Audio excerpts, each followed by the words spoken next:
తెలంగాణ ఉద్యమ టైంలో ఊరు, వాడ, పట్టణాలు, యువత, నిరుద్యోగత ఎంతోమంది రోడ్లోకి వచ్చి ఎంతో కష్టపడి తెలంగాణ సాధించుకున్నారు సార్.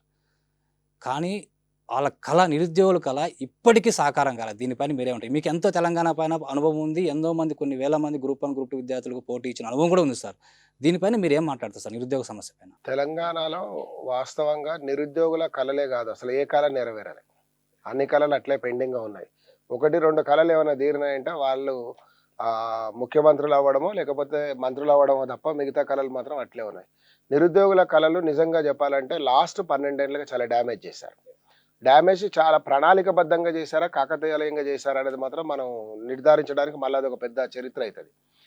అసలు నోటిఫికేషన్‌లే లేకుండా మొదటి గవర్నమెంట్ ఏర్పడిన తర్వాత దాదాపు 4, 5 సంవత్సరాల కాలం పాటు వృధా జరిగిపోయింది. మధ్యలో ఒక మెరుపులాగా ఒక గ్రూప్ 2 నోటిఫికేషన్ ఏసారు అనిపించారు. మిగతా అంటే ఇంకొకటి కూడా ఇక్కడ ఏంటంటే ఒక డీఎస్సీ కూడా జరిగింది. అదేం కాదనట్లే.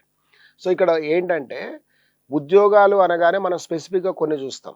ఓన్లీ గ్రూప్ 1, గ్రూప్ 2 అనేది. నువ్వు ఎన్ని ఉద్యోగాలు ఇచ్చినా తక్కువ చేసి చెప్తున్నట్టుగా అనుకోకండి. బట్ గ్రూప్ 1, గ్రూప్ 2 ఇస్తేనే దానికి ఎందుకంటే వీళ్ళు గ్రూప్ 1, గ్రూప్ 2లో సెలెక్ట్ అయ్యే అధికారులు ప్రభుత్వానికి రథచక్రాల్లాగా పనిచేస్తారు.